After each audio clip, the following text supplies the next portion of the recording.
ఆనాడు బంధువులు ఇంటికొస్తే చాలు ఉన్నన్ని రోజులు పండుగే, గుండె నిండుగా సంబురమే.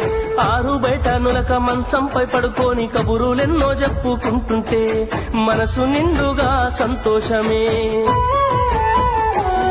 వాళ్ళు తిరిగి ప్రయాణం అవుతుంటే ఇంకో రోజుంటే బాగుండనిపించి ఎక్కే బస్సు వచ్చి వెళ్ళిపోయేదాకా చెప్పులు దాచిన జ్ఞాపకమే. బరువైన గుండెతో బాధపడేది కన్నీళ్లతోనే సాగనంపేది, బరువైన గుండెతో బాధపడేది కన్నీళ్లతోనే సాగనంపేది. ఆనాటి ప్రేమలు ఏమాయరో, బంధాలు బంధుత్వం ఎటువాయరా. డబ్బు బంధాలే మిగిలేనురో, మనుషులే దూరమయ్యేనురా.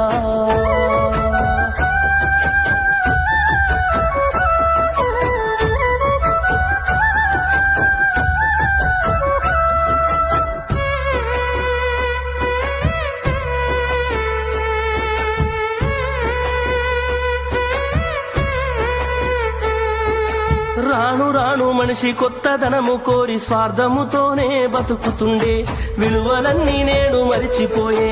అయిన వాళ్లతో అనుబంధమంటే మొక్కుబడులుగా మారిపోయే, రక్త సంబంధాల ఉనికి మంట గలిసే.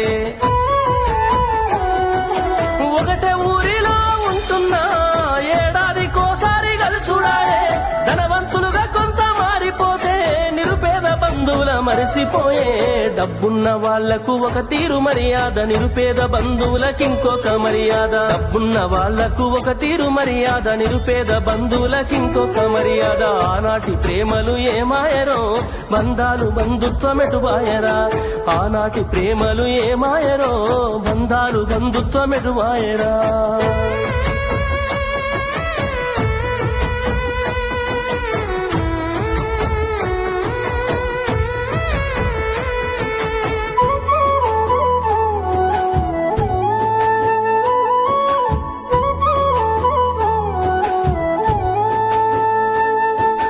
రక్తం పంచుకొని ఒకటే ఇంటిలో జన్మను ఎత్తి కూడా పెరిగిన అన్నదమ్ములైన అక్క చెల్లెళ్ళైన వేడుక ఏదైనా జరిగితే తప్ప కలుసుకోవడం జరగదాయే. మనసారా మాట్లాడుకోరాయే.